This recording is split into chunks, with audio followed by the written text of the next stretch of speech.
I'm Brianna, 30, and I know what you're thinking. Another woman complaining about her failed marriage. But this isn't that. This is about how everyone turned against me when I was just trying to be happy for once in my life. Everett and I met 6 years ago at a friend's party. He was standing in the corner looking all serious and brooding, which I normally hate, but there was something about him. Maybe it was his eyes. They were this intense green that seemed to see right through me. We started talking, and he was actually funny once you got past that serious exterior. By the end of the night, we were making plans to see each other again. He was different from the guys I usually dated, more stable. I guess he had a good job, owned his own place, and was always talking about growth and boundaries and stuff he learned in therapy. I found it kind of refreshing at first, like he had his life together. The first 2 years were great. We traveled, went out with friends. He introduced me to his family who all loved me. Things got serious pretty fast, and we moved in together after about a year. That's when things started to change. Everett was always in his head about things. He needed to process everything. If we had an argument, he'd want to sit down and talk about our feelings and what triggered us. I'm more of a let it go and move on type of person. I don't see the point in rehashing things that already happened. But Everett was big on communication. He'd say things like, "Brie, I feel like you're not hearing me, or can we talk about what just happened?" Meanwhile, I'm like, it happened, it's over. Why are we still talking about it? I remember one time we were supposed to go to his company dinner. I spent hours getting ready. Bought this new dress that cost way too much money. About an hour before we were supposed to leave, Everett tells me he's not feeling up to it. He said he was feeling anxious and needed some time alone. I was so mad. I asked him why he couldn't have told me earlier, and he said he didn't realize how anxious he was until it was time to go. I called him selfish. I said, "You always do this. You make plans and then cancel last minute because you're in your feelings." He got quiet and said, "I think it would be better if we continued this conversation when we're both calmer." That's his go-to move, shutting down conversations when he doesn't want to deal with them. I ended up going to the dinner alone. His coworkers looked at me weird when I told them Everett wasn't feeling well. I could tell they thought something was wrong with our relationship. It was embarrassing. After that, I started pulling away a bit. I stopped making such an effort with his friends and family. If he was going to leave me hanging, then why should I care so much about impressing the people in his life? Around this time, I met Derek at work. He was new to the company, transferred from the Dallas office. He was confident and funny, always making everyone laugh. Unlike Everett, Derek didn't overthink everything. He was spontaneous and fun. We started having lunch together sometimes. It was just friendly at first. We'd talk about work, complain about our bosses, that kind of thing. But then one day, after a particularly frustrating meeting, Derek suggested we go for drinks after work. I told him I had to check with Everett, which made Derek roll his eyes. "What? You need permission?" he asked. "No," I said, even though that's kind of what it felt like sometimes. I just like to let him know my plans. Everett was weird about me going out without him, especially if it was with other guys. He'd say he trusted me, but then he'd ask a million questions about who I was with and what we were doing. It was exhausting. That night, I told Everett I was going out with some work friends. I didn't mention Derek specifically because I knew he'd make a big deal about it. He just nodded and said, "Have fun, but don't stay out too late. We have that thing tomorrow." That thing was brunch with his sister, which I had completely forgotten about.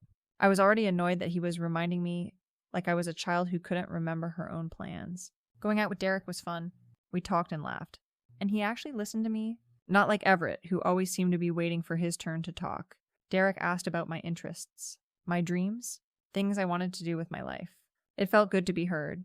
We started hanging out more after that. Sometimes just the two of us, sometimes with other work friends. I never told Everett it was mostly Derek and me.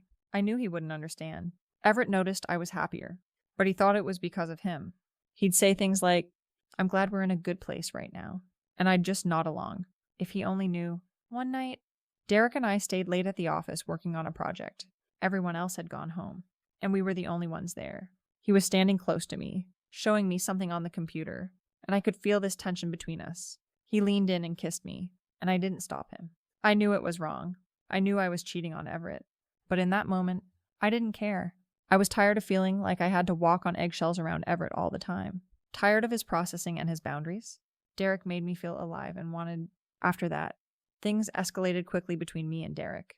We started meeting up outside of work, going to hotels during lunch breaks, texting all the time. I was careful to delete our messages so Everett wouldn't see them. Everett started noticing that I was on my phone more.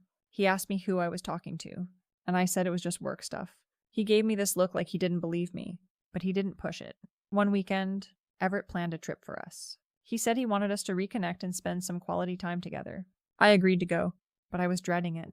I knew it would just be more of his talking about feelings and trying to work on our relationship. The trip was a disaster. Everett wanted to go hiking and sightseeing, but I just wanted to relax. I was tired from sneaking around with Derek and the stress of keeping 2 relationships going. On the last night, Everett tried to initiate sex. I hadn't slept with him in weeks, always making excuses about being tired or not feeling well. He kissed me, and all I could think about was Derek. I pulled away and told him I had a headache. Everett got quiet, and then said, "Bree, I feel like there's something wrong between us. Like you're not present anymore." I rolled my eyes. Here we go with the feelings talk again. Can't we just enjoy the trip without analyzing everything? He looked hurt. "I'm trying to connect with you. Bree, I feel like you're pushing me away." "Maybe I am," I said, not even trying to hide my annoyance. "Maybe I'm tired of all the talking and processing. Maybe I just want to be with someone who can live in the moment instead of overthinking everything." Everett just stared at me. "What are you saying? Are you seeing someone else?" I denied it. Of course, I told him he was being paranoid and insecure. I said he was pushing me away with all his neediness. The rest of the trip was tense. We barely spoke on the drive home. When we got back to our apartment, Everett said he was going to stay at his friend's place for a few days to think. I was relieved. That meant I could have Derek over without worrying about Everett coming home unexpectedly. Derek came over that night. We ordered takeout and watched a movie on the couch. It felt so normal and easy, unlike my relationship with Everett, which had become so complicated. The next morning, I woke up to a text from Everett. "We need to talk when I get back. I think we need to consider couples counseling." I showed the text to Derek. He laughed. "Counseling? What is he, 12? "I know, right?" I said. "Everything has to be this big production with him."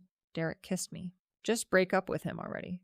You're clearly not happy." I wanted to, but I was scared. Everett and I had built a life together. We had friends, family, home. Breaking up would mean starting over. Everett came back a few days later. He sat me down and said he wanted us to try counseling. He said he loved me and wanted to work things out. I agreed to go, mostly to placate him. I had no intention of actually working on our relationship. I was just biding my time until I figured out what to do with Derek. Counseling was a joke. The therapist was nice, but she kept asking me how I felt about things, and I didn't want to share my feelings with a stranger. Everett, of course, loved it.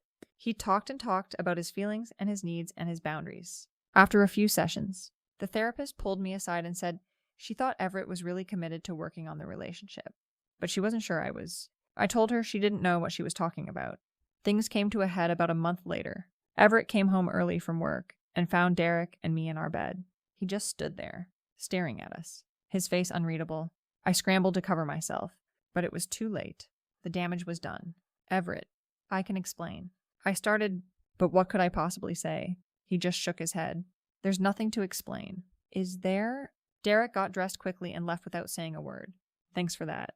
Everett and I just stood there, not speaking. Finally, he said, "I'm staying at my sister's tonight. We'll talk when you've had time to think about what you want." I was relieved he was leaving. I didn't want to deal with his feelings and his processing right then. The next few days were a blur. Everett came back and packed his things. He didn't yell or cry or make a scene. He just quietly packed his bags and left. I thought I'd feel free, but I just felt empty. Derek came over that night, and we celebrated our newfound freedom, but it wasn't the same. There was this tension between us that hadn't been there before. A week later, Everett texted me and said he wanted to meet to talk. I agreed, mostly because I wanted to see if he was going to beg me to take him back. We met at a coffee shop near our old apartment.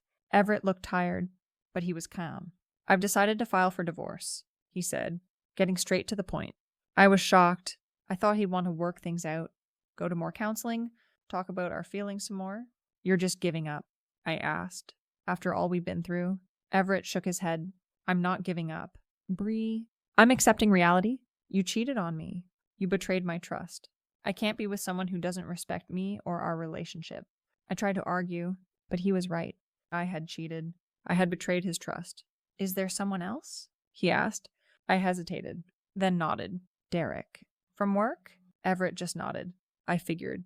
"How long has it been going on?" "A few months," I admitted.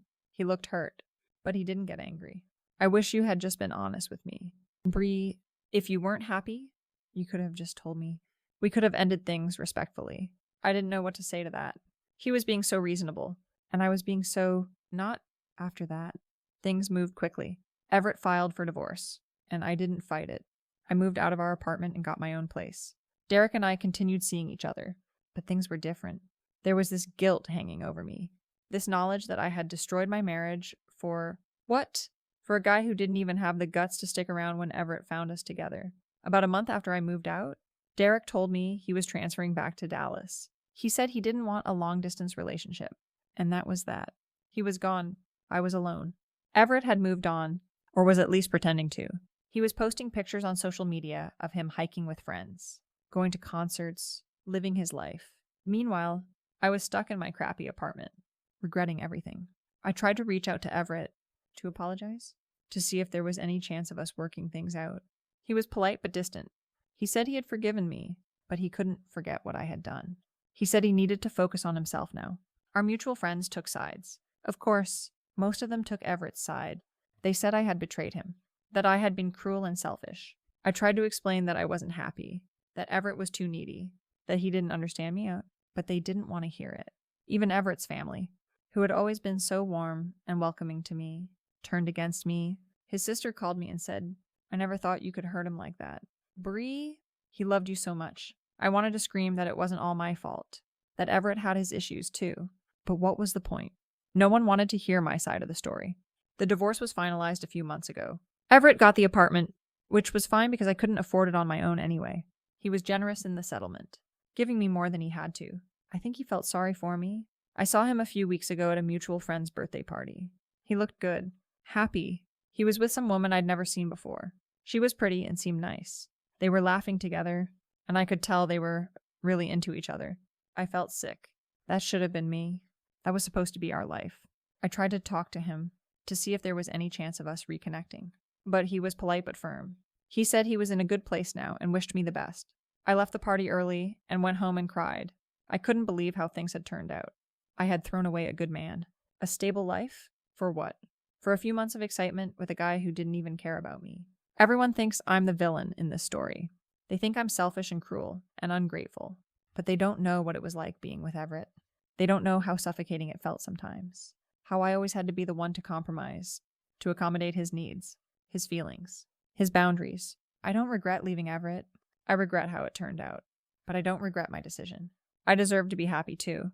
I deserve to be with someone who made me feel alive, not someone who made me feel like I had to walk on eggshells all the time. Everett's moved on. He's got his new girlfriend and his happy life. And me, I'm alone. But at least I'm free. Free to be myself, to do what I want, to not have to answer to anyone. So call me selfish if you want. Call me a cheater, a liar, whatever. I don't care anymore. I did what I had to do to be happy. And if that makes me the bad guy, then so be it. At least I'm not living a lie anymore.